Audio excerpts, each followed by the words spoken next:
ये कहानी उस समय की है जब शहंशाह अकबर का नाम और उनकी शोहरत दूर देशों में फैल गई और विभिन्न कलाओं में निपुण कई लोग पुरस्कार और मान्यता की तलाश में उनके दरबार में आने लगे।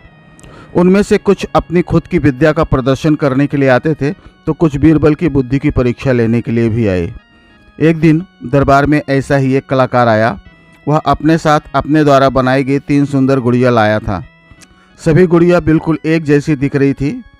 उसने उन्हें अकबर के सामने रखा और बोला, हुजूर, कृपया इन गुड़ियों को अच्छी तरह से देखें और हमें बताएं कि इनमें से कौन सी सबसे अच्छी है, कौन सी सबसे खराब है और कौन सी इन दोनों के बीच है। अकबर ने गुड़ियों को अपने हाथ में लिया और ध्यान से उसका निरीक्षण किया। वह ऊंचाई, लंबाई और चौड़ाई में एक जैसी थी, कोई अंतर नहीं लग रहा था।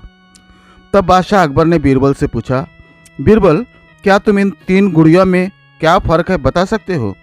बीरबल ने तीनों गुड़िया बारी बारी से अपने हाथ में लेकर बड़ी बारीकी से उसका निरीक्षण किया।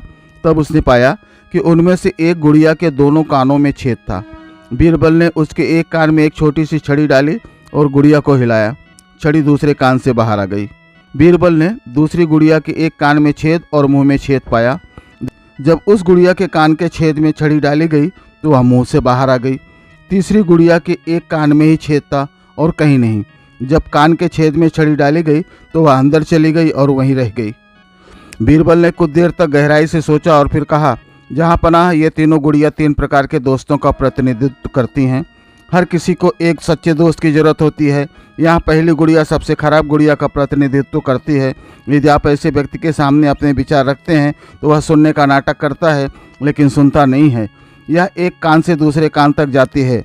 दूसरी गुड़िया आपके विचारों को सुनती है लेकिन बहुत खतरनाक हो सकती है क्योंकि वह दूसरों को रहस्य बता सकती है। तीसरी गुड़िया सबसे अच्छी है क्योंकि वह आपके रहस्यों को सुनती है और रहस्य को अपने पास रखती है और इसे कभी दूसरों को नहीं बताती है। बीरबल का जवाब सुनकर कलाकार बहुत खुश हुआ और उसकी बुद्धिमत्ता की प्रशंसा की। अकबर बादशाह ने भी बीरबल को शाबाशी के साथ 500 सोने की मोहरें इनाम में दी।